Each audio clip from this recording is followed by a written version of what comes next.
Hello, Mr. President. How's the golf swing?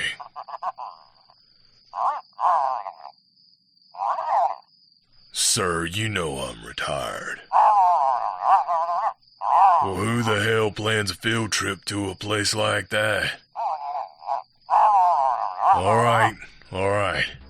I'm in. And sir, I'm gonna need the biggest fucking gun you've got.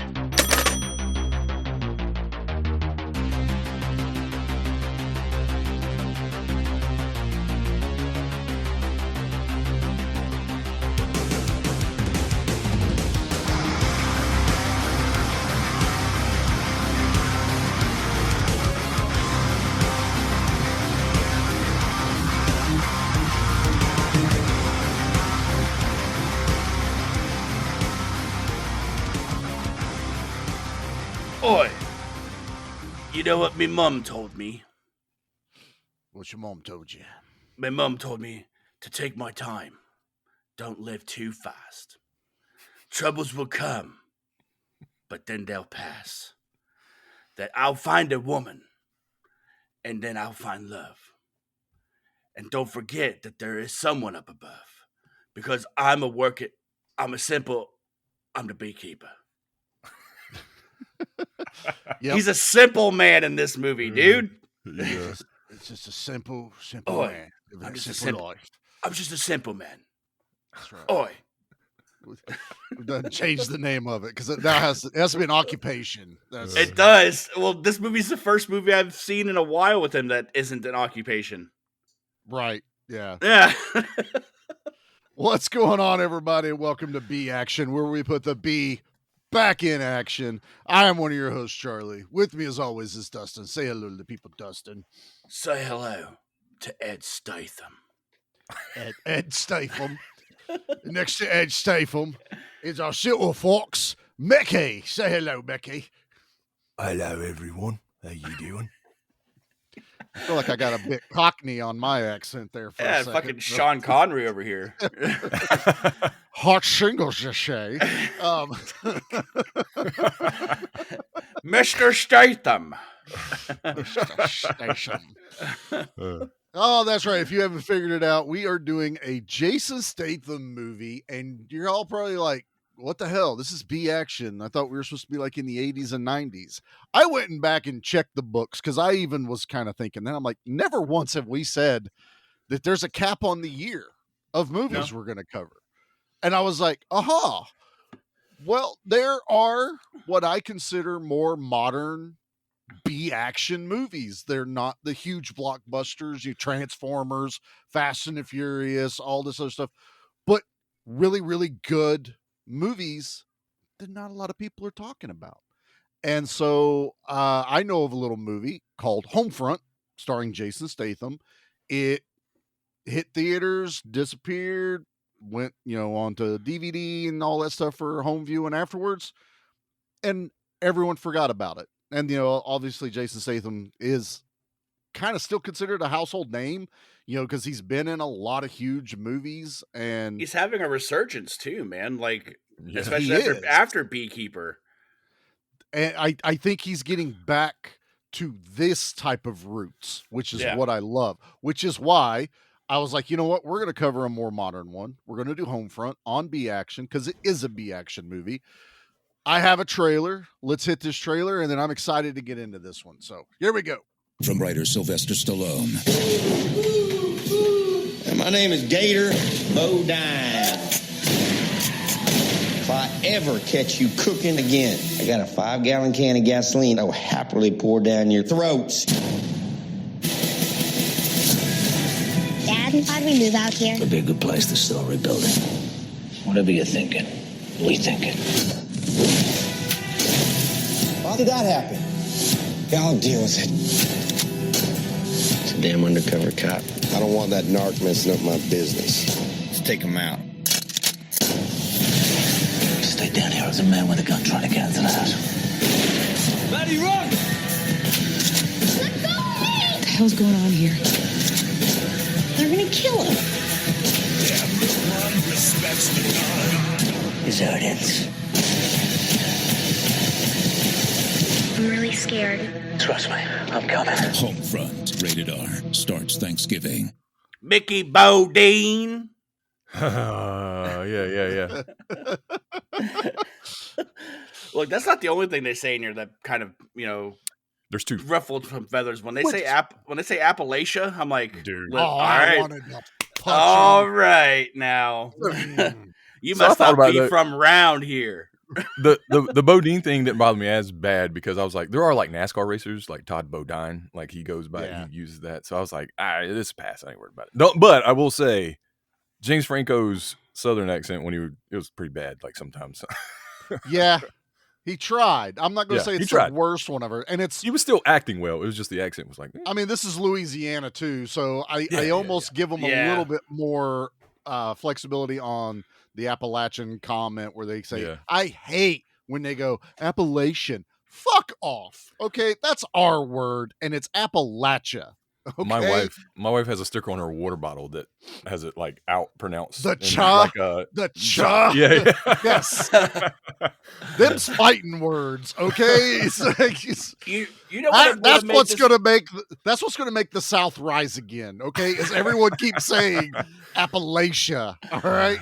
Oh my God! Speaking of Appalachia, what would have made this movie even more better than it is if Bigfoot was in it. Well, it would have been what do they call the one in the Louisiana? The Rougarou. The Rougarou. Yeah, the Rougarou. Just So, pop yeah, up and fight Jason Statham fist to out of face. nowhere. They're in the fucking swamps in this, dude. Well, I'm saying at that point, I want Swamp Thing to show up. So Jason man. Statham and Swamp Thing bust out the thumbs Dude, up to each they other. thumbs up each other. Instead of the greatest handshake ever, they both throw thumbs up and then fist bump at the same time. And then they lock it. Oh, fucking lock that shit. I am down. So yeah, we are doing 2013's Homefront, starring Jason Statham, James Franco, directed by Gary Fleder, which he did Things to Do in Denver, When You're Dead, a handful of other movies, nothing that's really action movies. And I'm like, well, how the hell did he pull this off? Well, as you heard in the trailer, this was also written by Sylvester Stallone. Yeah. And I read that this was initially a Rambo storyline that he was first working on. And I was like, I kind of see it. I can obviously tell that they changed some things. But I like where this goes. So let's get into our histories with this. Obviously, I've got some history with it, but and I'm pretty sure I know everyone else's. But let's start with Dustin. Dustin, what's your history with this? Whether maybe if you'd even heard of this movie before I brought it up. Well, I did, because this was during the time of me working at the movie store. But around 2012, 2015, working at the movie store, and this is absolutely a cover I seen came through. But did I watch it? No. No. I said it's not my job to watch this movie. So no, I have zero history with Homefront. Okay, that's fair. And I picked this knowing this. Yeah. Mickey was going to be my 50-50 though. So Mickey, do you or have you had any history with this or even knew about it? I knew about it because I remember some of the marketing, how minuscule it was, but I do remember seeing a trailer. I do remember people, talking about it. But it was also one of those movies that I was like, well, I'm not going to go to the theater to see that. It kind of passed me by, you know what I mean? Yeah. And then it slipped through the cracks, like you said, because it became a B action movie, honestly, like the modern day, like you say. So it kind of slipped through the cracks, and I missed out on this one. But I'm glad we got to cover it, because I'm glad we're going to talk about it too. There's only one thing that's like it's missing to make it not that it isn't, but a B action movie. But there's one pivotal thing it's missing, and we're gonna get to it later. Okay, that's fair. But Charlie, what is your history with Homefront? So surprisingly, I'm not that far off from you guys. This movie came out. I saw the marketing. I forget. Well, it said Thanksgiving, so more than likely it was coming out right around that time is when we're traveling for, depending on where we're at. I didn't go to the theater during that time. Also, I never rented this movie. I bought this movie 5 years ago, watched it a year ago. So I've owned this thing for a long ass time, put it in the collection, went, I need to watch that. Not watch it. I need to watch that. Not watch it. Showed up on streaming going, oh yeah, I have that. I want to go get my movie and watch it. I don't want to stream it right now. Didn't do it until sometime last year. I finally just went, I want to watch this movie. There's no reason I shouldn't like it. And I popped it in and went, holy fuck, this movie is amazing. I slept on this one. I am bad about sleeping on some damn good modern action movies. I slept on John Wick. I said, didn't you just give people a bunch of shit for sleeping on Ungentlemanly Warfare? I did, but I watched that one early enough that it was still in the same year it came out. But yeah, I was also not alone with that. All of us on I know. Slept on that one. So I listened to the episode, man. Yeah, but it's a lot of finding time to go to the theater, and then movies disappearing from your thought bubble. I miss movie trailers at the beginning of movies, so it would remind me to go watch something. Like when you pop a VHS in, and there'd be three movie trailers. You're like, oh, I need to watch that. Or after 20 years, you went, I saw that movie. No, I didn't. I watched that trailer 257 times on there. Yeah. Now it's DVD and Blu-ray. Hit play. Hey, there's trailers on here. Fuck off. Play movie now. I want to watch. Yeah. But now, yeah, I saw this movie. I knew I wanted to cover it. It was in the running a few times on Gimme Back. Nate has talked about wanting to cover this movie, but now felt like the right time. I'm like, this is a B action movie. So I think it fits better here with all of us. And it's a great way to get Statham in without trying to shoehorn Hobbs and Shaw or, the Meg, Ghost of Mars. Yeah. Which that's where we need to start right now, because I still say I don't like my Jason Statham with hair. Okay, I just don't like my Statham with hair. His forehead is too big to have hair, and he's got that 5 head in this dude. And man, he's out there looking like Rihanna. He looks way better with a hat on for sure. Yeah. But he's rocking the hat in this. I love Charlie, that's where you fuck up, man. Like when it comes to physical media collecting, like I don't put my movies away until I watch them. I would have a stack on the floor that I would still ignore. But that's an accomplishment you have to do, though, man. It's like, man, I bought like 6 new movies. I have to watch these before I put them away. If you're gonna have a tower, the tower of movies, you're like, man, I should start chiseling away at this. And then, 2 days go by and you're halfway through your fucking stack.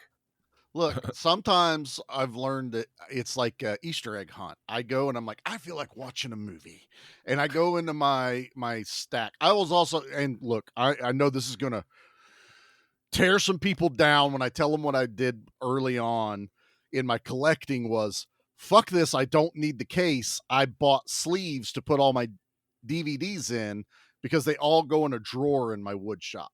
Because I was like, this keeps them out of the way. I know people who put them in binders, like the CD binders. Yeah. So now I collect in box. Now they are all on display. But there was so many times I'd be like, wow, what do I want to watch today? Ooh, I've never even seen this movie. Let's see what that is. I guarantee you there are still some movies in my collection I have yet to watch that I own. One that I know for sure of is Live, Die, Repeat, that everyone has told me is fantastic. Tom Cruise, Emily Blunt.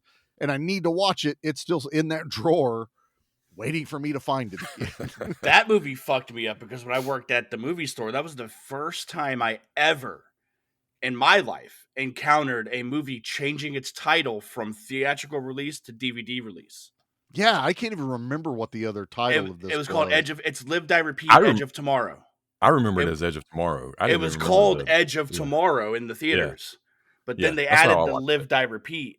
And then the next one was Hardcore Henry because it was just called Hardcore.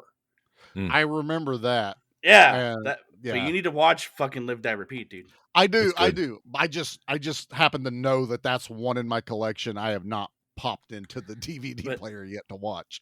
But you talking about this coming on Thanksgiving, all I can imagine is Charlie rolling up to the theater with his bowl of deviled eggs. He's like, I'm here If to I could watch go this back in Jason time Statham movie. and know how good this is, I would be rolling up there. My mom has the deviled egg server. It's a Tupperware The tray. thing. Yeah. The tray. And so, and she has 2 of those. So every Thanksgiving, you put the one out, and then there's the Charlie backup one, and it goes both ways. Whether I restrain myself on the first round, and I'm like, I'm going to leave enough for everyone, or I pour through all of it, saying "fuck the family," he's like and mom pacing has back to and forth, reload. looking at it. I've now learned that if I want more later, I have to not eat them all now because I want to eat them when I get home too. So I've now learned to save a tray, and mom sends it home. Got a to-go tray. Every time, man. It's like I believe it. I really think she keeps one hidden. It's like she's my drug dealer, which is apt for this movie. And I got to get. I'm like Kate. Was it Bosworth? Is her Kate name? Bosworth. I want to talk about this cast. I'm like, Mom, I'm hurting. I'm hurting real bad, Mom. Come on, Mom. Hook me up, Mom. He chops up the egg. Chopping up deviled egg. You eat the yellow part, you chop up the white part, you just that shit right up in there. God, but just to get off topic real quick, and then I'll jump right back into the cast. But because it's about deviled eggs. Did you guys watch Fallout? The show? Yeah. I did. So I love it. It's great. I have no desire to watch it. I tried. Good. I got an episode in. And I'm like, this is just not for me. But Halloween Horror Nights this year has a Fallout house, and coming with that is they have a food booth for Fallout food. Okay. There is a bowl of, it's like potatoes and hot chicken, I think is one of them. Okay. And then there's a dessert, Charlie.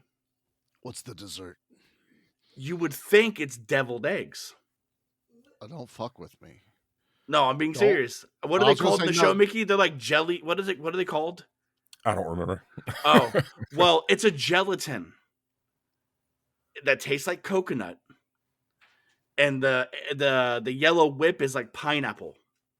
Oh. See, I'm gonna go in there thinking I'm getting deviled eggs. Everyone is going in there thinking. Everyone's thinking they're getting deviled eggs. And I bite into that thing, and it's a Jello jiggler shot. I'm fighting someone on my way out of there, man. Okay. They say it has the texture, the consistency of an egg. Like, how fucking weird. Fuck is off. that? They didn't ask me if it's the consistent. I was not trick consulted. I was not consulted if this is correct. I will fight. I will throw hands if weird. I pick up a deviled egg. And I'm like, oh, I can't wait to taste. And then I eat that motherfucker, and it tastes like that. No, but the problem is you don't take it in bites. You just put the whole thing in your mouth. Yeah. So at that point you don't. There's no. It's the point of no return, Charlie, because you can't throw the rest away. That's not deviled egg etiquette. I'm gonna tell you right now. The first one you eat, you take 2 bites. Because you're like, I remember. It's a formula to it, Mickey. So you bite the big end with more egg than middle. You bite that in half, and you're like, oh, this takes me back. Oh, yep, Mom got the mix just right. The texture's good. I'm like a wine, one of those guys that's like swishing it around in his mouth.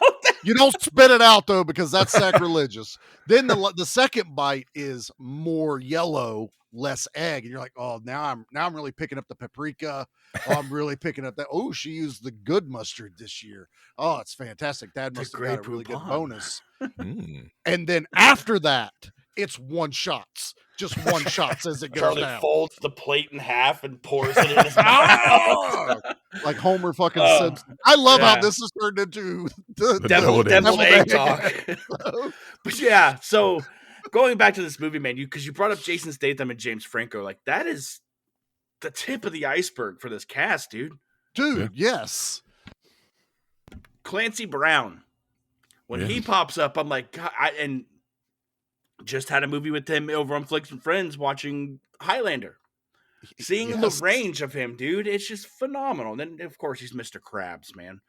Money. I just watched I watched Buckaroo Banzai the other night with him in it, and that's a totally different character too. Oh yeah, Yeah. It's wild. Kate Bosworth, like you just brought up, Winona Ryder. Now look, have you guys seen The Crucible with Winona Ryder and Daniel Day-Lewis? I know the play. I read it, but I haven't seen the movie. I watched the movie in high school. Like they showed us the movie in high school with Daniel Day-Lewis, the perfectionist Daniel Day-Lewis. Yeah. And Winona Ryder. Winona Ryder plays the woman that accuses everyone of being witches. Okay. Since that movie viewing, I cannot stand her. It's not her fault. It is her fault because it was good, but I just can't stand her. I can't stand her in Stranger Things. I'm not a fan of Beetlejuice. I've barely even tried to watch Beetlejuice because I don't like the first one. But yeah, anything she's in, man, it's just a turnoff. But seeing her in this as a tweaker is she was different. Sober. Wasn't she? She seemed sober to me. They call her a meth head through the whole movie. I think it's because she was. Yeah. But she cleaned up. Okay, but she still has the mannerisms. I get. Yeah. Well, yeah. I see that. It's the lifestyle too of what she's doing. She's tainted, I guess. Yeah, sure, I guess that's a good way to put it. Yeah, and then last but not least, dude, is Omar Benson Miller. Yep. Fucking cornbread, dude. Cornbread's Did you see what else he's done, Mickey? The only thing I remember him off of vividly is 8 Mile. It's an 8 Mile, but he's also there was that animated Ninja Turtle show. Oh yeah. He was Raphael for the longest time. Yeah. Dude, he was also in Sorority Boys, that comedy. Oh God, let me tell you the last time I fucking watched that movie. I couldn't tell you. Years ago. That movie can't be made now. Okay, no, that's not just at all. all there is to it. Not at all, man. But this cast is stacked. Like Frank Grillo too. Frank Grillo. Grillo. This won't be the last time. 1, we talk about a new movie that is B action. 2, that has Frank Grillo in it. Very true. Very true. Yeah. So looking forward to that one as well. But yeah, I mean, I think that's what shocked me a lot, because I think in 2003, like Frank Grillo wasn't huge, so he would have probably just been a passing character. I would have recognized the Kurgan and Winona Ryder. That took me a couple of viewings to really put it together. And I was like, is that fucking Winona? It happened in Stranger Things too, when she plays that like disheveled, like haggard look to her face. I'm like, is that fucking Winona Ryder? Look at Frank Grillo's IMDb picture. Oh, dude, that's that Right Said Fred picture right there. You know, that's how that rocks. But right after this, he was in Winter Soldier, dude. Hell yeah! Right after, I think that's when I first started paying attention to it. Man, I love Winter Soldier, dude. Crossbones, which I still feel. I love seeing him in it, but man, Crossbones deserved a little bit more pomp and circumstance than the first opening of a Marvel movie, and then boom, Crossbones gone. Yeah. But Kate's the one that, honestly, till one day I decided to go on IMDb, had no idea that's her playing James Franco's sister. Yeah. She transformed for this one. She did. Like, I feel like she wasn't eating for a while. She's not a big girl anyway, but she looks sunken in. And Franco as a villain, I think that was another thing when I first started thinking about this movie, going, Franco, the frat guy, pot smoking, Pineapple Express motherfucker. I'm like, I don't know if I can buy him. Harry Osborn? Harry Osborn. He was simultaneously like one of the better parts of the movie and not. Like, I don't know how to explain it. Like, I get it. He was really good as like a bad guy. Like as I believed him as like a piece of shit and like very manipulative, very like, gaslighting people and like just being, seedy. But at the same time, like I said before, like sometimes his accent was off or like his voice, something about it just didn't hit where I'd be like, okay, like I'm not totally believing you now. So there was times where I was like, holy shit, this is amazing. The whole time I was like, okay, whatever. Well, and that's the thing is like you two have that Southern accent. That's what you recognize. You're like, it's not good. I even pull back on it a lot of times because I got that from like voice acting training. Because when I get around like the family, it gets really. You guys talk about Ewans and widgedidges and shit like that. I'm getting mine back. I mean, I lived in Ohio for over 10 years, and I sounded funny to them, but then apparently I picked up things up there. So when I came back home, they're like, "You sound funny," and I'm like, "Fuck, I don't fit anywhere now." Yeah. You know, like now, but now I've been back home, you know, going on 15 years, so I've got the Southern accent back. But to once me, in a while stuff pops up. it wasn't bad because I don't listen to it every day. Yeah. You know what I mean? Like I work in a touristy area, so I hear all types of accents every day.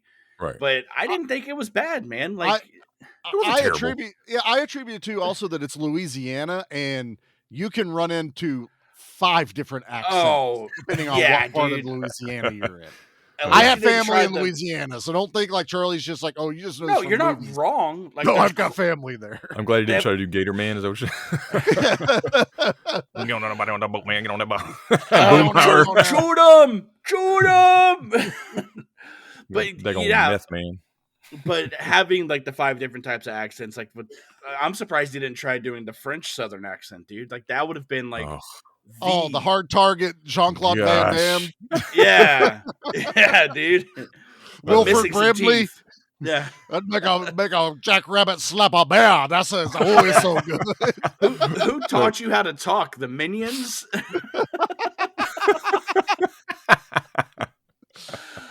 Man, but dude, talk about James Franco being a villain. Like, there's a part in this movie I messaged you guys immediately. Because somebody ransacks Jason Statham's house. Mm-hmm. They walk through, they steal shit. They steal stuffies, they steal a cat. Jason Statham encounters James Franco in a diner, like a family diner, and he walks up to him, cool, calm, and collective, dude. And that's the thing about Statham I like, is he's not loud at all. Like he's what is it? Who is it? James Brolin's the Whisper King. Yeah. Jason Statham's right there, man. when he's sitting there and he's like, "Oi, listen, leave me and my fucking family alone. Oi, give me back me cat and leave my daughter out of this." And James Franco goes, "Your daughter?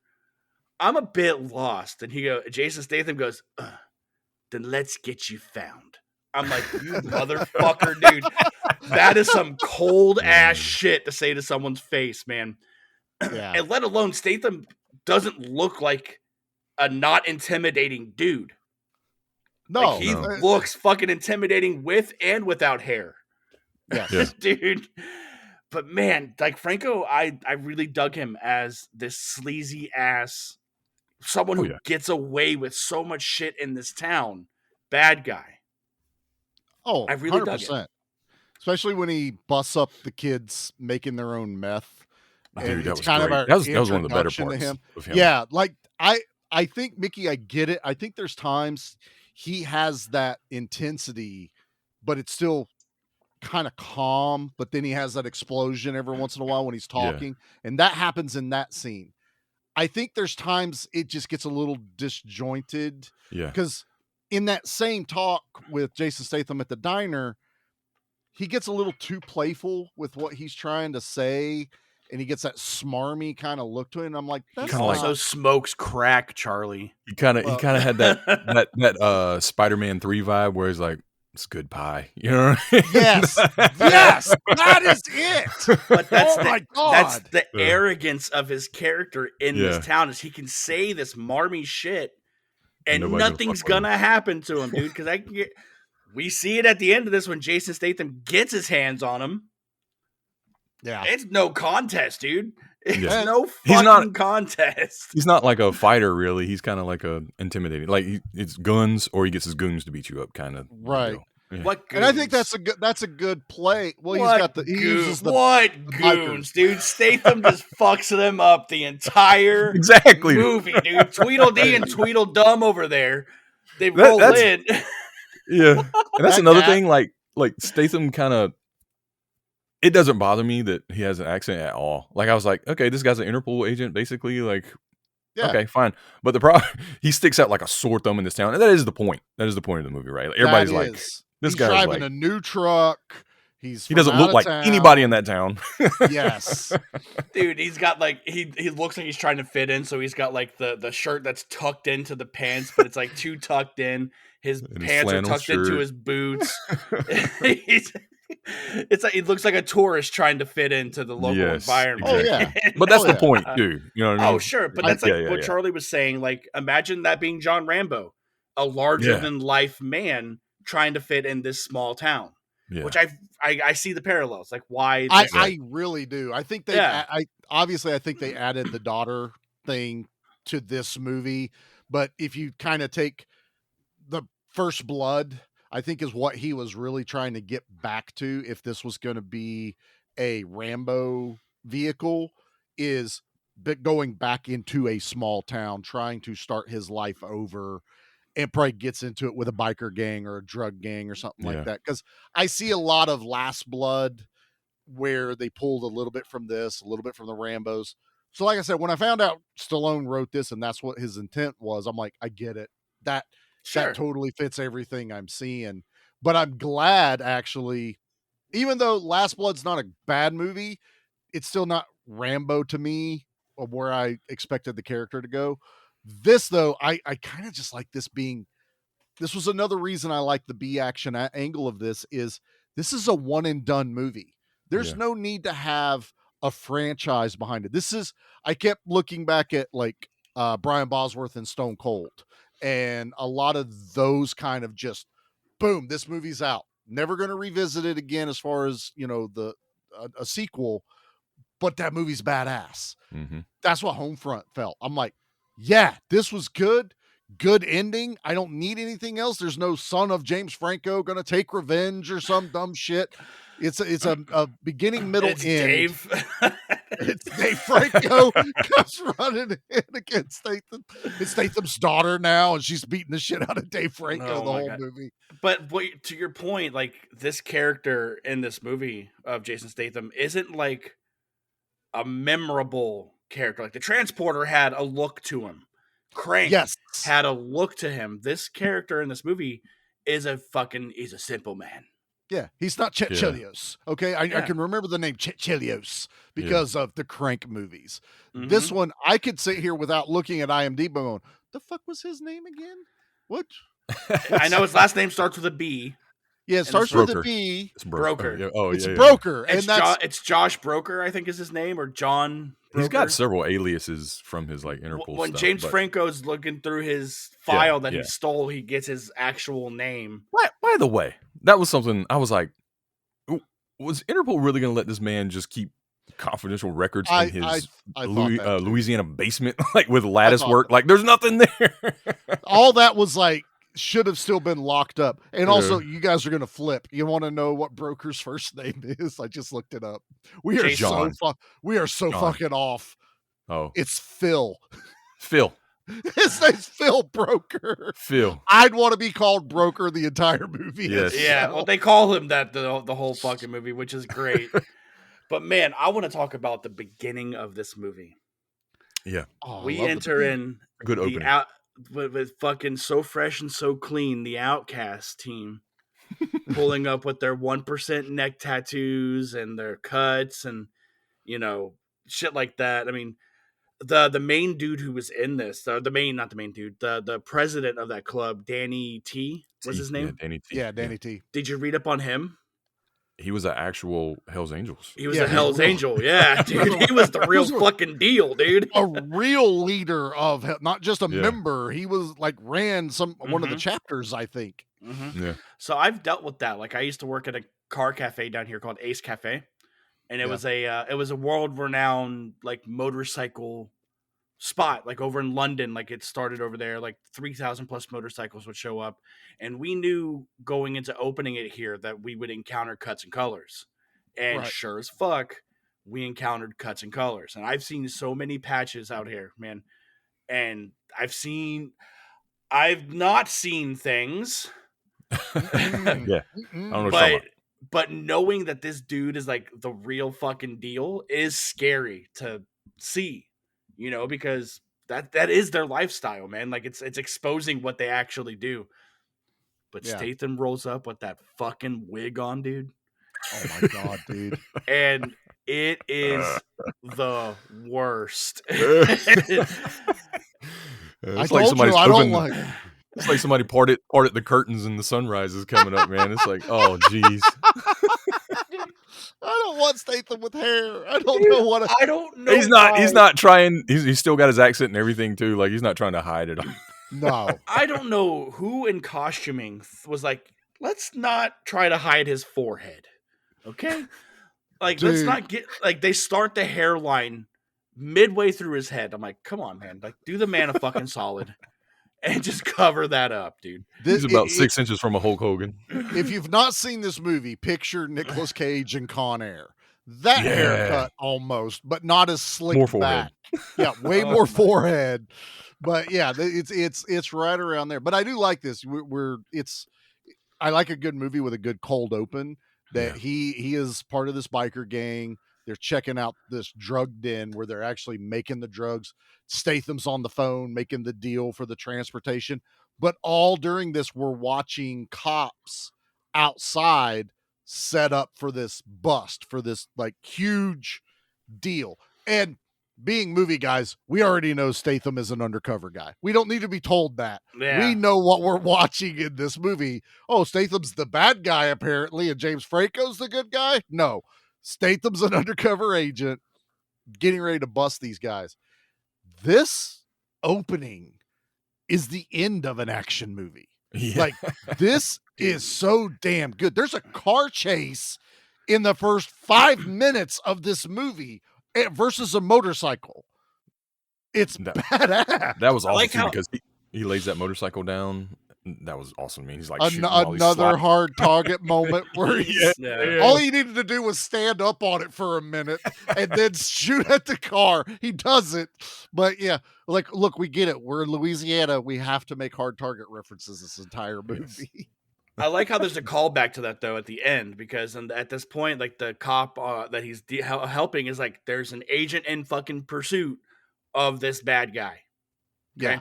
so they don't shoot him because he's yeah, wearing the cuts and colors, dude. So Yeah, he's chasing him. And how did you guys feel about that beautiful, beautiful green? Was it a Nova? What was that? A supercharger? yeah. It's not a no. I was trying to that front bumpers. I want to say it's like an Oldsmobile or something like that, based on that front grill. It blows up. I never like seeing muscle cars get damaged, man. I don't There's so either. few of them left. You know, I don't Dude. care if it was just a fake car. There's so few body parts left. Stop fucking Yeah. them up. It blows the fuck up, dude. and, It's a And good yeah. damn explosion. and there's a standoff because like Jason Statham's like, please don't do this. Like, even though like he's undercover, he's built a relationship with these people Right. at this point. He's like, look, please don't eat. That kid reaches into his fucking vest and they blow him away Dude, in front of his JoJo dad. gets Kenny'd from RoboCop.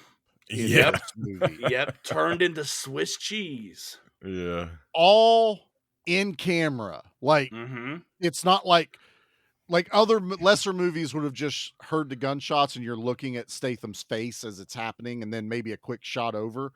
No, you see every bullet impact squib going off on JoJo, and you're just like, It's overkill, honestly. Yeah. You're like, why would they have just shot him a couple of times and disabled him? But then again, it wouldn't be as Well, cool. Statham does. He shoots him in the kneecap to like. Oh well, yeah. But when he goes to reach for He's like, his gun, they're just shoot him in the head or something. Oh no, we're gonna load this dude up. empty the clips. That's it, Yeah. man. Just the mag dump that motherfucker. Bah, bah, bah, bah, bah, bah, bah, bah, bah. I bet you that was the last thing they filmed, and they just had all these excess. Oh yeah.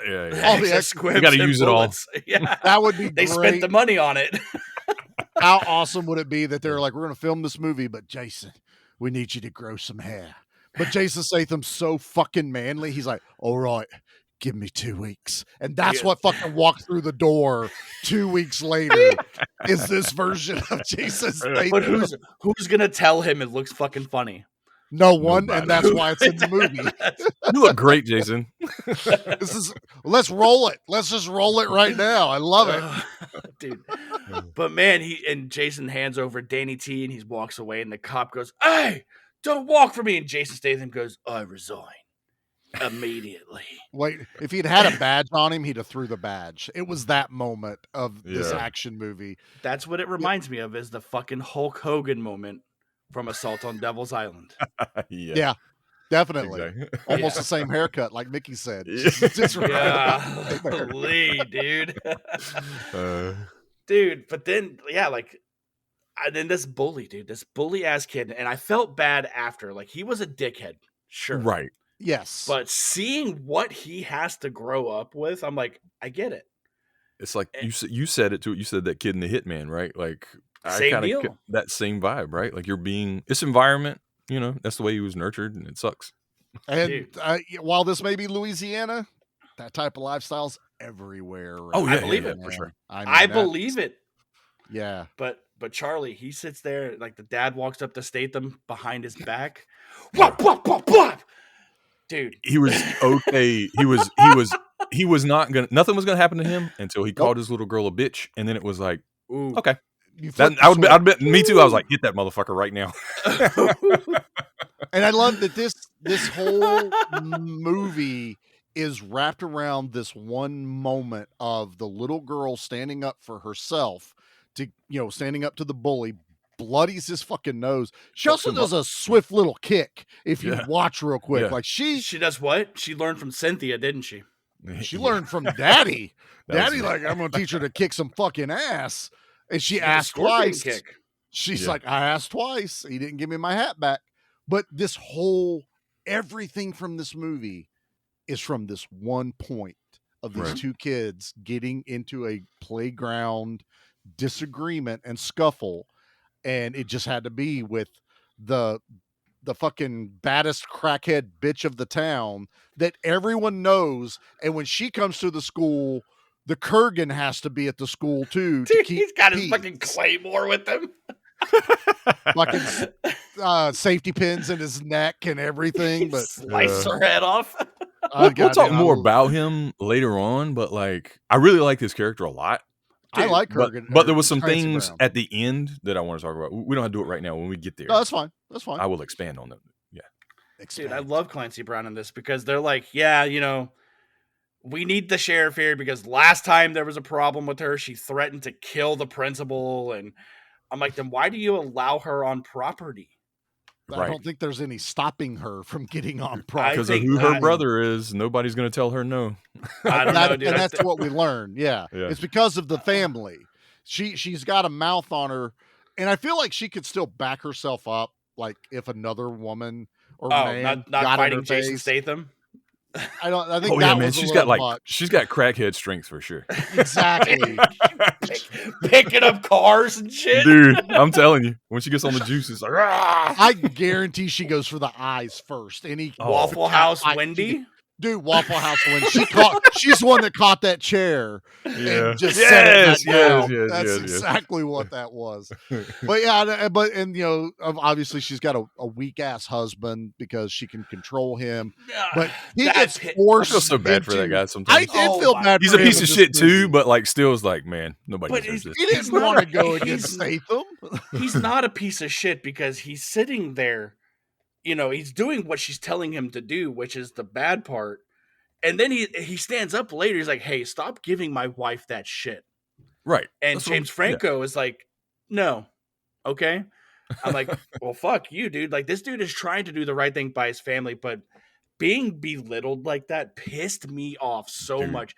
When she was doing it in front of the kid, I'm like, dude, like, get the fuck out of here. That Marlboro mom out there.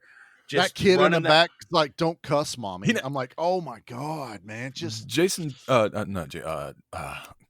Franco's character not only like says no, but he says it in a way like it's your fault. Like, maybe you should take care of your wife better or something like that. Like, I can't stop you from giving her fucking meth, dude. Yeah. like man up Fuck and you, man. grow That a dude was backbone. catching strays everywhere. He did.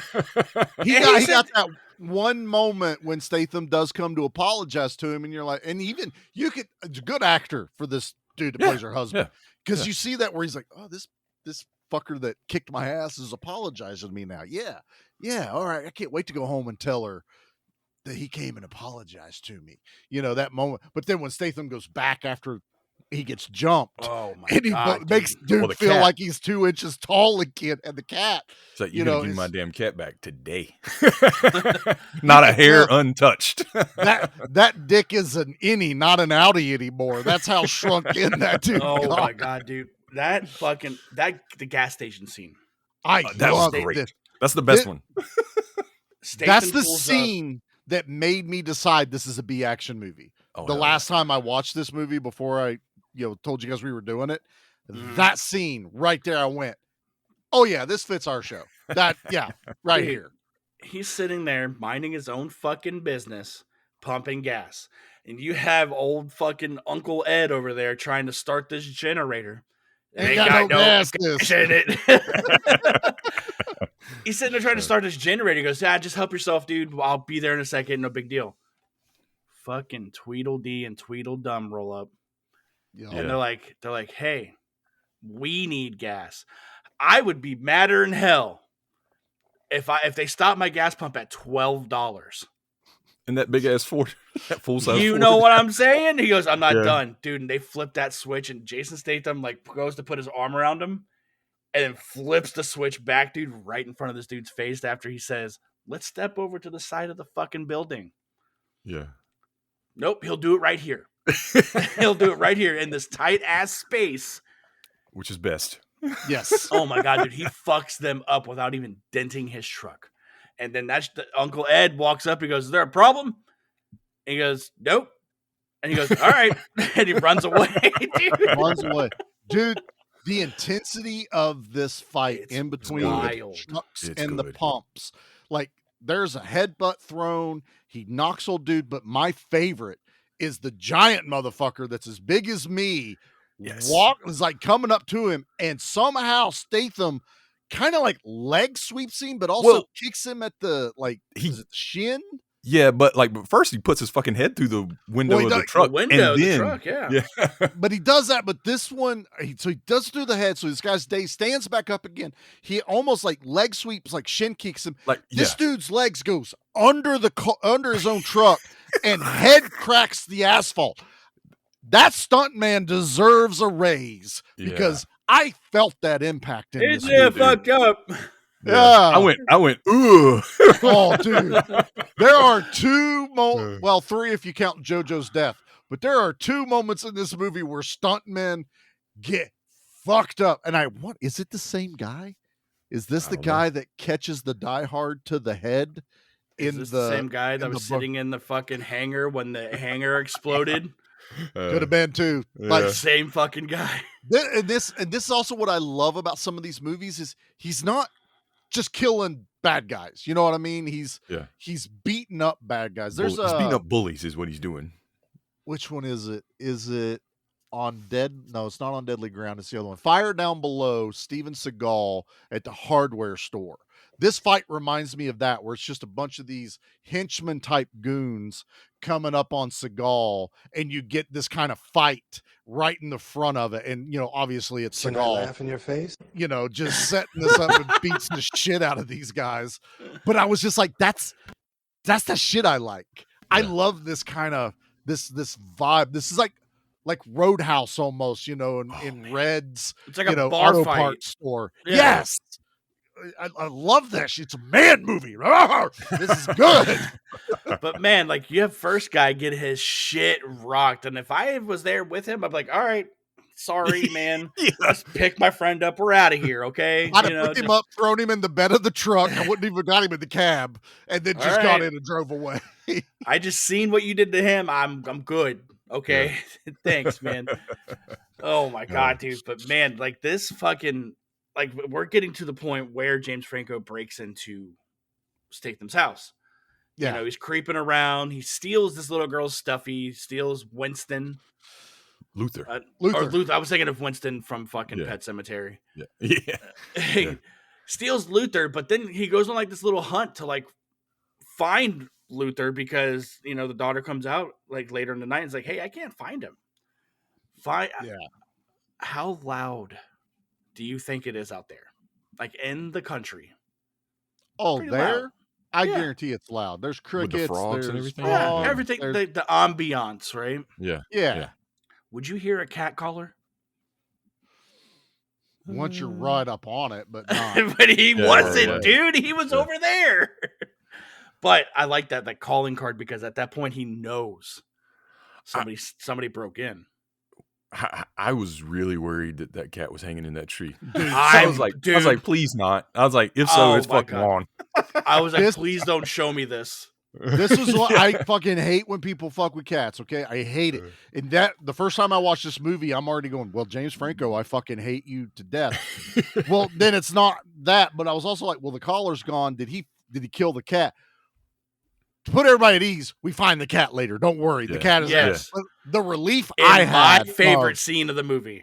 yes, but the cat coming back is like slow clap. Thank you. Yes, Yeah. got my cat back. It's literally Black Panther walking through Doctor Strange's portal. Excitement seeing this. cat. Exactly. Yeah. I Dude. honestly thought he had like thrown it to the gators or something. And I was Yeah. like, Yeah. You think a name with Gator, we maybe would have gotten like that's his A calling gator? card. A gator. Yeah. No In gators Louisiana? this movie. Yeah, what's up with that? But they set up this whole plot to like get him. Like they're trying to get him, but then there's like now he's embarrassed me. Like Statham has embarrassed my family. Now Yes. we're digging deeper. And so James Franco enlists Winona Ryder to come over in that champagne ass Mustang, and then claps the cheeks immediately. Like And that then- is out of nowhere in Yeah, this yeah. movie. I was like, why is he closing the door? And I was like, oh, that's why. That's why. He seems like a door open kind of guy. Yeah, he does. Yeah, but dude, like getting them involved and then getting this biker gang involved again, it was a cool wraparound to the beginning of the movie because you would think like that was like a one and done case, but no, Yeah. they come back, and this is They when come we back. get Frank Grillo, which is exciting because when you see his name, you forget because we're almost 40 minutes in to the movie Straight. before he Yeah. even shows up, Yeah, and they go get some fucking mud bugs, dude. dude, No. gross. Gross. Dude, Oh no. my god. The way he was eating them, like yeah, it was gross. Oh my I- God, dude. I- I love crawdads, dude. Shellfish in general, dude. Look, my fish comes in stick form. All right, that is the only way I eat seafood. All right, if there's not a dude in a yellow raincoat on the front of my bag of fish, I'm not interested. All That's right, fair. Oh my god, dude. But you guys knew though, like me, like this is not going to work out for him. Like these people are not going to be like, oh yeah, sure, give us the rat and we'll distribute your product. I was like, why wouldn't they just kill all of y'all? Like you know who you're dealing with. and I think that was something that's where I feel like Franco's a little disjointed. At one point, he seems like a really smart. I won't say mastermind, but he's very smart about his drug operation. He runs this town. Yeah. But why did you think you would be able to get in this tight with a biker gang for your distribution of your meth when that's what they do? Like what? Right. Yeah. Yeah. And for everyone, I'm hoping everybody goes watch this, but basically the giant wraparound of this is when Franco finds the file, he finds his undercover file, just so happens he's fucking Winona Ryder, who was part of that biker gang lifestyle and knew them all. So there's all these little things where he's like, I can now use this guy, make my sister happy because she wants me to take care of this all back to the schoolyard bullying thing that she could not let go. She's like a fucking pit bull at the beginning of this movie with that, will not let it go. But it's really good story. It makes sense as you're watching it, but everything just kind of ties all the way back into Statham's past, all the way back into this fight on the schoolyard, and Franco being naive enough to think that the bikers are going to be like, yeah, cool, we'll do business with you now. Not, Yeah. fuck you, we're gonna take everything. We're gonna run this little town now that you've let us know that it's that easy to manipulate everyone here. That's what I envision would have happened is let's do this, get the guy, the narc, they kept calling him, and then They called him a fucking rat. A fucking rat. I ain't no a narc. co-op. I ain't a co-op. Not a cop. Oi, I'm not a cop. Oh, You know, just what's a gig? You're telling me I'm a cop today? Fine, I'll be a cop. and then it gets into like, oh yeah, he's got a daughter, so we're taking out the daughter too, and they all just kind of like shrug, like, okay. I'm like, the fuck? How did we escalate from a punch in the freaking schoolyard to kill the kid too? It just They said from no 1 to survivors, but 11. that's what's scary about it, dude. Is because they bring in a variable that they can't control. Yeah, Like at all. You know, like these people. She says, Winona Ryder's character tells him specifically, like, this guy is nuts. Like, he is not like the one you want to make deals with. Like, he's fucking crazy.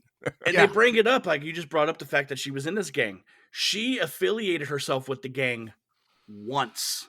Yeah, that's how she knew them. One time. And we know how she probably knew them. Well, she was sleeping with she was sleeping with, was it JoJo? No, more than I think multiples. I think Mickey's right. Multiples. I feel like they brought up the fact that she was in a relationship with the kid that was gunned down. I think he goes, you knew JoJo, right? And I think he maybe makes a suggestive. I honestly, to not be crude about it, I feel like in that lifestyle, because she was a druggie at that point, that was the pass around girl. That's what I was saying. Yeah. Sure.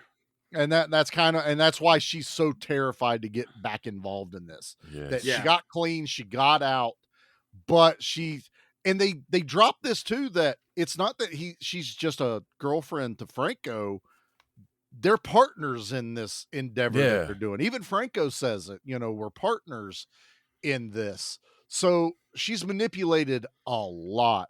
And even her character's a little disjointed. She's like trying to be I gotta do right. I don't want this girl to die, but then yet keeps putting the girl in danger where she's probably gonna die. Yeah. Like, come on. This doesn't make a whole lot of sense for your character right now. Yeah. But right here is where we get Statham's encounter with James Franco and Winona Ryder, and they lay out the fucking groundwork with Statham, and then he goes to the meth lab. And he scopes out the area. He takes the light bulbs out. He drills little holes in it, fills them with a little bit of gasoline. It's an 18 moment if I've ever seen an 18 moment. Went to the fucking breaker board and switched breaker cables around. So when they flip the lights on, they're going to flip the wrong lights on. Yeah. Dude, it was awesome. Then he finds the cat. He hears him. And he goes, Luther! And then gets fucking gunpoint with a shotgun. And he goes, stand the fuck up, dude. He gets rebar up the side of the head. Oh my God, dude. Then he wakes up zip-tied. Being waterboarded. Dude, that would suck. Listen. And never flinches at all. Look. Jason Statham is dangerous with his hands and his feet. And his head.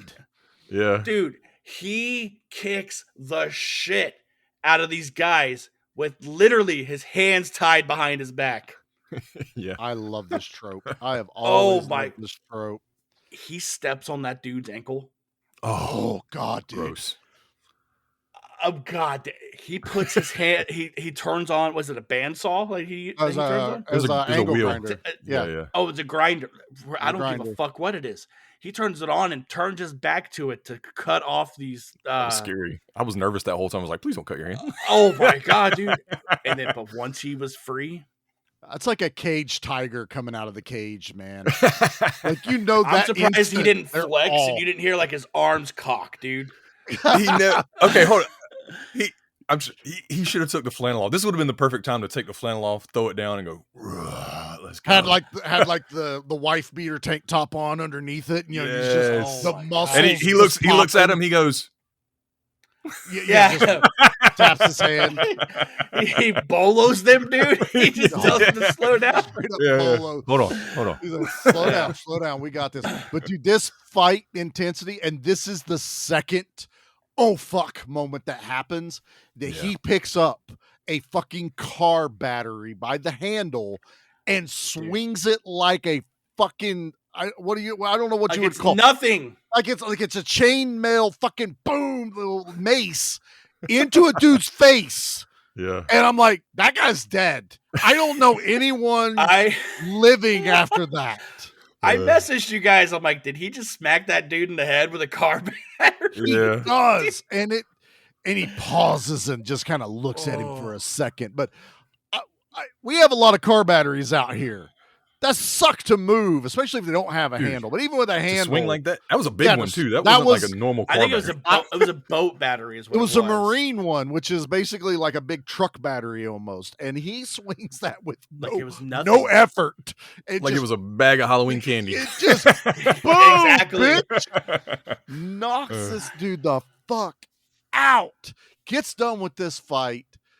Cuts to him in the truck, showing his face. And he looks down and he's petting the fucking kitten. I was like, God damn it, yes! Fucking yes! Love it. Oh, man. But we've kind of glazed over it because we're about to get into the Clancy Brown of it all. There's a part after the gas station when he gets pulled over. His daughter notices he's got bloody knuckles and he goes, oh, yeah, we were fucking fighting the fence, but we won. I love that. Love that. And Clancy Brown is like kind of interrogating him. He goes, hey, we got a call about this dispute and I need to know what's going on. And Jason Statham turns around and he goes, is anyone pressing charges? And he goes, no. And he goes, then we're fucking done here. He's like, we have nothing to talk about then. Dude. And he goes, what are you? He goes, are you ex-Marine, ex-military, ex-cop? And he goes, it's on a need to know basis.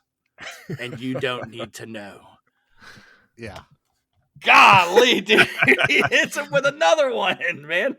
While we're on Clancy Brown, so like Clancy Brown knows of the operation and he kind of looks the other way because Gator snitches on like smaller criminals or like more, I guess, I don't know, probably like violent criminals and like people stealing, but like or anyone that's against him. Like as long exactly, that's what he's really probably doing.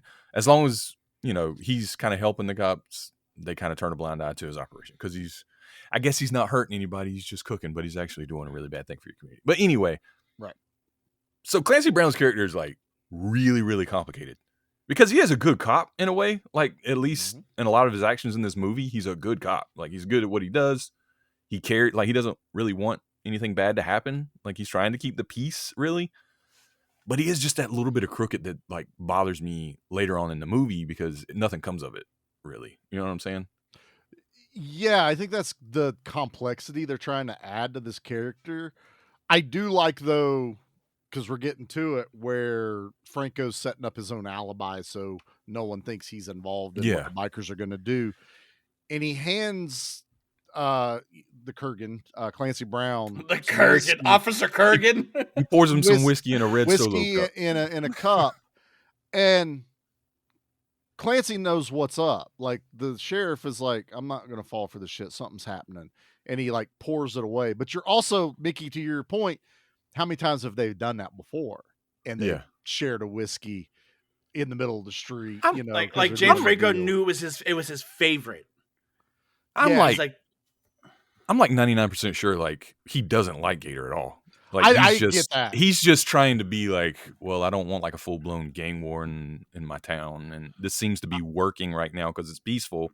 It's a lesser of two evils. Like I'd rather let's deal with Gator. It's not that bad, and good people aren't dying. If a crackhead dies, oh well, it's just some paperwork I got to deal with. Or that's where I would have had the whole Gator line. There should have been gators in this movie, and they fed them to the gators. And the bad thing of it is that like, high school kids could get involved in doing drugs and turn their life bad. But also it kind of seems like James Franco doesn't want that either. Because at the beginning, when we first meet him, he beats the hell out of them because they were giving teenagers the meth. And he's like, how old are you? She says 17. And he like fucks that dude up. What? And he's like, y'all can leave. I feel like something's cut from this movie. I do too. because of Thank you. that Thank you. scene. Thank you. Is he goes into that shack, they're cooking meth in there, and they're all like, the one girl's like 17, like they're all getting fucked up, listening to music, doing whatever. He beats the shit out of that one kid and lets the one girl go, yells at the other ones. He's still standing in there, and that one last kid that I feel like is the one cooking looks Yeah, at him, He does this. kind of raises his arm up like, is this okay? Did we do right? Am I good? And Franco nods at him and lets him go. So I'm not 100% sure, and I probably have to watch it again a couple times, but I kind of feel like that's the guy that's cooking with him later in the barn. Yeah, I kind of got that So vibe. Yeah. I think there was like a storyline that maybe got cut, but they left that one moment of them two interacting together after he beats the shit out of them. It's like, Yeah. that just felt weird.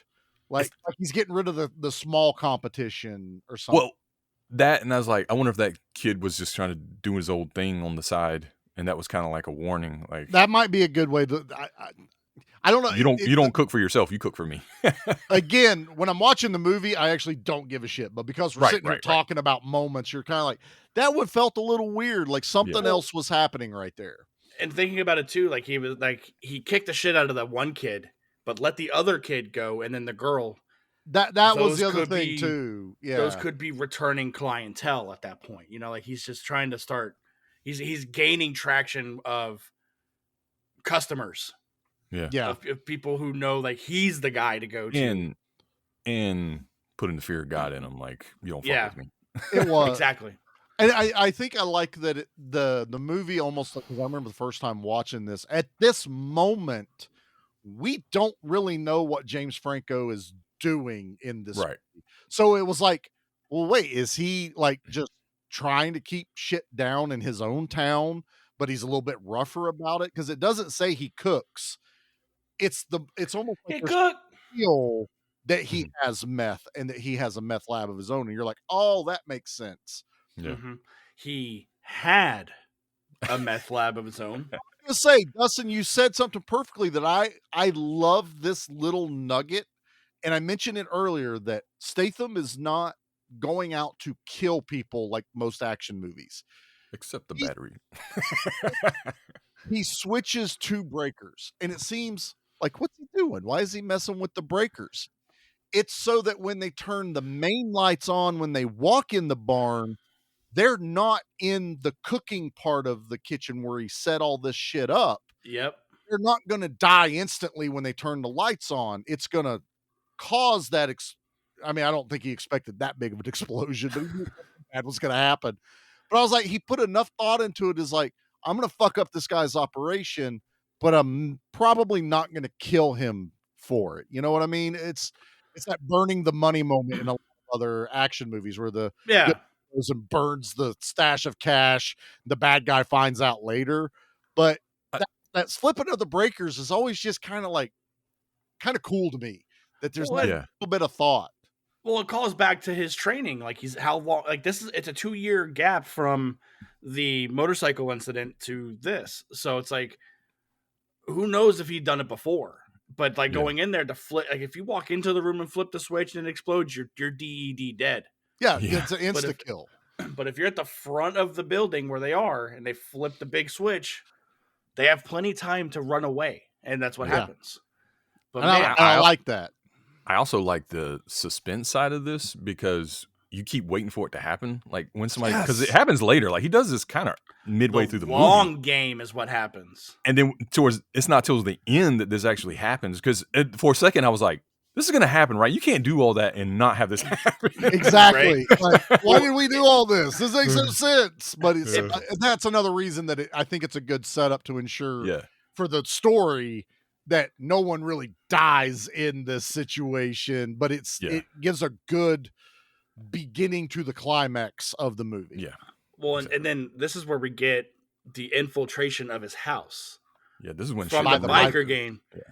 And dude, when they're sitting there going against, like they're sneaking in, and you have old Cornbread out there gathering up them nines, dude.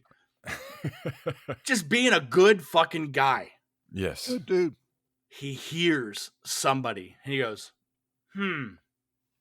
all right, Cornbread fucks this dude up. Yeah, he does. Not only in fisticuffs, he stabs that motherfucker with a pitchfork.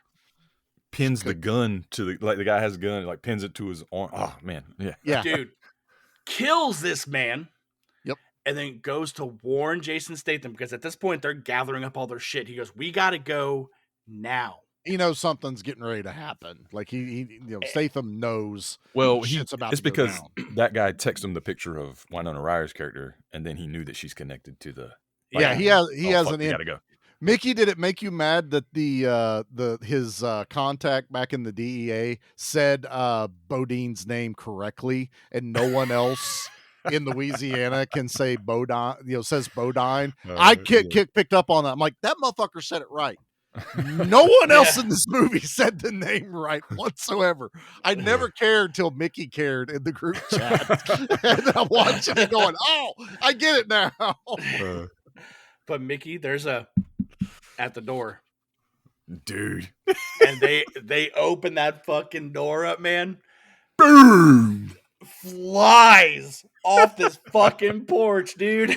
Oh, so before they actually get there, he pulls that gun case out and I'm like, oh shit, and he just grabs a handgun. I was like, what? And then when he hears the honking of the horn, he knows something's up from Cornbread out.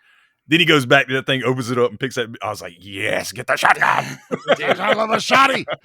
Blows that dude away, man. And then that's when shit gets real. Because then that's when the daughter's kind of like found. Yeah. Like she makes the sound. Dude, by the way, the whole time I was like, don't put her in the basement. And where do you put her in the fucking basement? I was like, it's just lattice. Like, they're going to see her or hear her. Or at least put her. And then she hides right beside it where they are. I was like, and you're calling 911? Get the fuck out of there. I'm like, stay on this side. Yeah. Like, don't go to the front of the house. Close shit's happening. Close to the cinder block walls. Like, I had an aunt that had a house that was almost identical to this. And you had the basement, which was inside the house, but then there was like this lattice covered for where the porch was. Yeah. And that's exact, because you could go under, kids playing, and that's where we would play. You'd be under, you could look through the lattice and see. Every bit of that, I'm like, that is the worst place to hide from gunmen. That one dude, and this is that other, like, these guys are pieces of shit. Oh, it's the little girl. And starts shooting at this little girl as she's running away. Like, not a let's grab her and use her as a hostage moment. It's nope. And just tries to shoot her as she's running. They Charlied it, man. He barreled through that lattice. Yeah, he did. He barreled through it, dude. I run through so many walls now. I always try. Oh my God. She books it. Like Jason Statham's fucking all of them up. And then the cops come. And at this time, the daughter books it. And Winona Ryder's like, come with me because they're going to kill you. Like, they don't care. Yeah. She's being so, like, good at the moment. Yeah. And then stuffs her in a cage. Exactly. Like, she could have not have told James Franco she had her. Yeah. But she could have not said that. That moment right before she gets caught by Winona, when that dude has the bead on the little girl, gun pulled, dead to rights, and you hear that gunshot and you see that dude's brain explode out the front of his head, and there's Jason fucking Statham standing over there. You're just like, fuck yes. That's just, I love that shot right there. Yeah, it's good. And then Clancy Brown rolls up, and then we learn that Cornbread survived because he gets gunned down. He gets shot in the gut. Yeah. Yeah, and he goes, fucking hillbillies, dude. He fucking gets him, dude. It's so good, man. But she is, like, the daughter is calling Jason Statham, like, dispatch. From the boat. Yeah. From her cell phone. Well, she knows to call 911. Yeah. But at this point, he goes, all right, give us a landmark. And she goes, I'm in a boathouse. And he's like, well, fuck. Yeah. Dude, because she says, I think I'm in a barn. Like, and he's like, oh, he knows. Yeah, he knows that. What he did hasn't happened yet. At this point, right, when the cops show up, they know who he is now because they have to, because they're letting him have, like, full reign of like their cars, command. their radios. They're not like when they pulled up, I thought they were going to try to arrest him, I right? thought that too, first time. And then they're like, "What's going on?" And they're kind of letting him do his thing and kind of run the operation, honestly. Well, I think what it is I don't know if they know exactly what's going on, but I think Clancy Brown, because where he says, "Are you military? Are you WITSEC? Are you in witness protection or something?" He's putting the pieces together. But when he pulls up there and he sees the biker gang and Jason Statham's the only one there, Jason Statham starts giving him commands on. We need a 25-mile perimeter. You need to get cars over here. Don't get a bird in the air, but get a tracker on my phone. Track my phone because I'm about to leave and go get. And Clancy's picking up on. It's like the Captain America moment where he's like, "You need to get all your men stationed over here." And they're like, "Why the fuck should we listen to you?" And then he blocks the Shatari explosion that bounces off him. And all the cops are like, "Whatever the fuck that guy just said, do it." Okay, we're behind this guy. That's this moment right here. And Clancy Brown, even though he's still like the cop, and he like yells at him when Statham steals the car, basically, but he's also like, "We just need to go follow this motherfucker. He knows what he's doing, and he's about to handle business." And I love this ending. This is a great ending. When he goes, where's the biker gang? And Statham goes, "They're over there." He goes, "How do you know?" And he goes, "Oh, I know." They're all laid out. He mowed them all down, dude. He handled some fucking business. They're not going anywhere. Frank Grillo doesn't get another awesome fight or anything like that. Just dead. Oh man, that was a pretty good little struggle. Like it was a little one, but not what you want out of a Statham movie, really. At the end, dude. And it's like we get this whole character arc of Marlboro Mom, like in this movie, because we see her at the beginning, she's this rabid pit bull, but by the time like Statham's daughter invites the bully to her birthday party, it's like they're not bad people. They're not. That, and he's made him. I'm sure her husband's told her that he came and apologized and stuff like that. So like, but he didn't tell him about the second encounter. No. These little things, I guess, added up where she's like, okay, maybe they're not bad. Maybe I'm the bad person. And Statham even said, "I'll pay for the shirt," because the kid got blood all over his new shirt.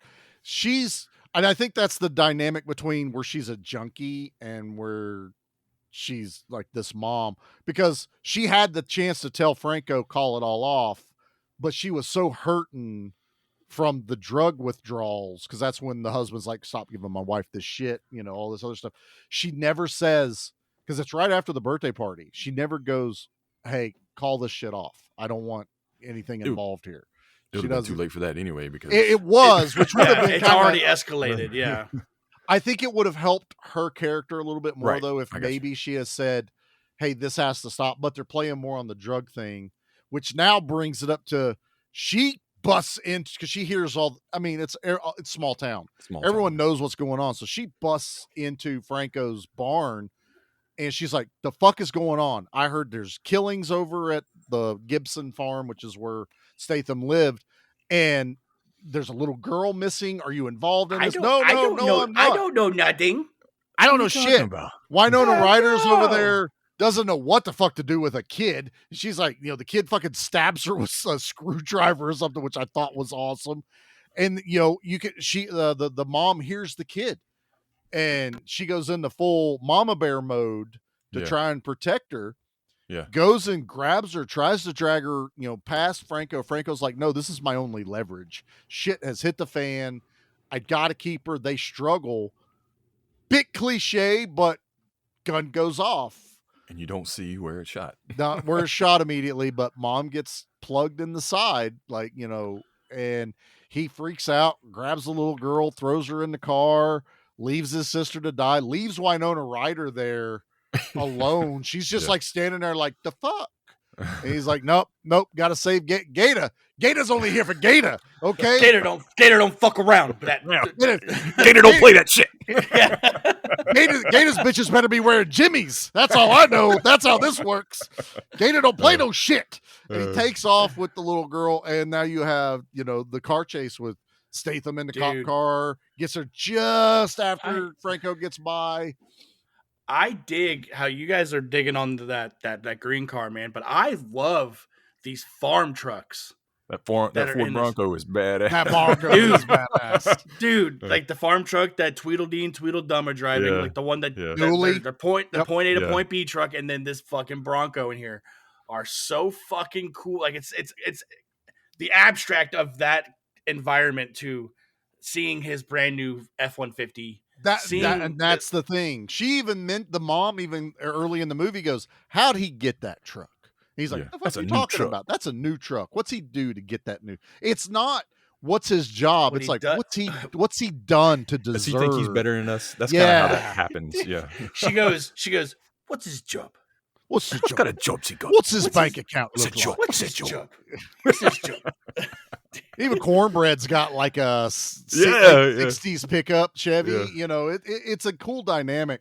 Even the cop cars are just old Crown Vics. Yes. There's nothing Yeah. new or anything going on here. The best cop cars ever. Yeah. Yeah. But According to the Blues Brothers, yeah. they are Has real cop well speed, drive, Cop V8, suspension, cop tires, cop gas. cop gas. Uh, But you get But this man- cool car chase in a small town, and you know the Kurgan's they're trying to get up there ahead of what's going on. I love this. You know, it's in Louisiana, so there's a lot of locks and bays and bridges and rivers. And he's like, open up the bridge. And it's one of those spinning bridges, you know, that doesn't lift up like a draw. It spins.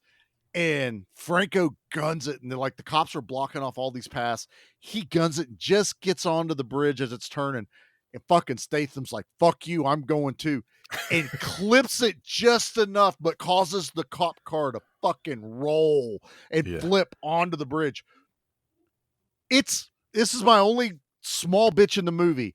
I know it's done practically, but I feel like there's also a few little instances where it feels a little CG too clean on this stunt, but then it's still a cop car flipped upside down practically. So I don't know if maybe the stunt kind of went off right, but they had to clean it up later and then, you know, have the car laying on its top afterwards. But this movie's still mostly practical. Like explosions are exploding, blood squibs are going off. There's no fake blood. There's no overly computerized. Yeah. You know, that wasn't even a fake battery, Dustin. I don't know. I know. That was an actual battery that he crushed a dude's face with. But it's that one flip where it just feels almost cleaned up because maybe it didn't land right maybe the first time, and they only had one cop car to use. Yeah. But now you got a standoff on a bridge. And dude, what's fucking Clancy? Clancy Brown stands on business. This was that moment of, oh fuck, I like this cop now. It's out of my head because Statham's trapped in the car. It's on fire. Franco's got a gun, walking his way over to put a bullet in his head, and you hear the Kurgan open up the trunk, and the next shot of him is he's got a fucking long rifle. I'd love a minigun, but he's got a long rifle with a scope on it, ready to drop Franco. Yes. And this is one of the things that bugs me because I wanted him to be the one to take him out. And he ends up not because, you know, during the fight, Jason Statham's character, Broker, gets the advantage and beats him up. But like, I kept waiting for that. That's that thing like where I was waiting for the meth lab to blow up or catch fire, and it finally did. Like, yes, this guy does this. It's Chekhov's gun where it's going to happen. He's going to shoot Franco at some point, and he never does. And it's like, oh, God damn it. This is that weird thing where sometimes in a movie, I think it works. Other times, I want the Die Hard moment where that's what I was waiting for. Carl shoots the giant German guy that comes busting out, and, you know, he's all of a sudden dead. I wanted Franco to pull a gun when Statham walks away from him, and you hear that gunshot from the That's what I was waiting for. I wanted that. It would have been epic. But you also get, I think they're playing on the fact that the little girl is there. That would be incredibly traumatizing because Jason Statham doesn't just punch him. He beats the fuck out of him. After rolling a cop car. Getting into this fucking car accident, Jason Statham holds this little girl at gunpoint.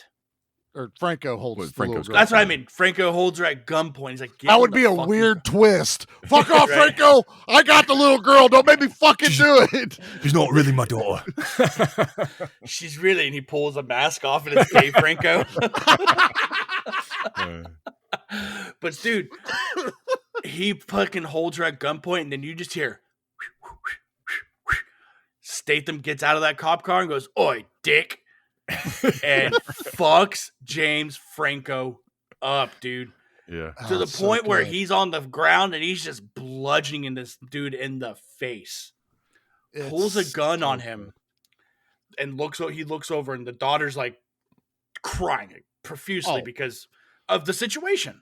Yeah. And he looks down at James Franco and goes, "She just saved your life." Yeah. Dude, he could have done it at any moment. He could have killed him. Oh, easily. At easily. any moment, dude. I And think that's James where Franco's... That's where I'm torn.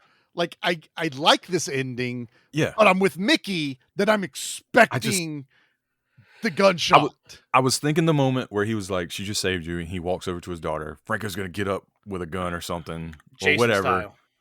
and like, or come at him, and then his head's just gonna fucking pop, Yeah. and he's gonna fall off the side of the bridge. And Clancy Brown's with the smoking rifle. That would have been chef's kiss. Right into some gators. Right. Finally, a gator in this movie. Gator got hit by gators. That would have been B movie perfection. And there's part of me with this, the final ending, where I'm like, okay, you ended like this. I'm okay if you roll credits.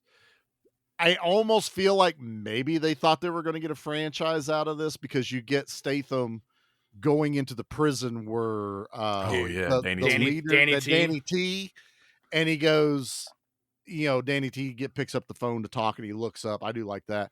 Oh, it's fucking Statham. He's alive. And he goes, He should have been wearing the wig. So totally had the hair on, but he's like, "Oi, I'll be waiting for you when you get out."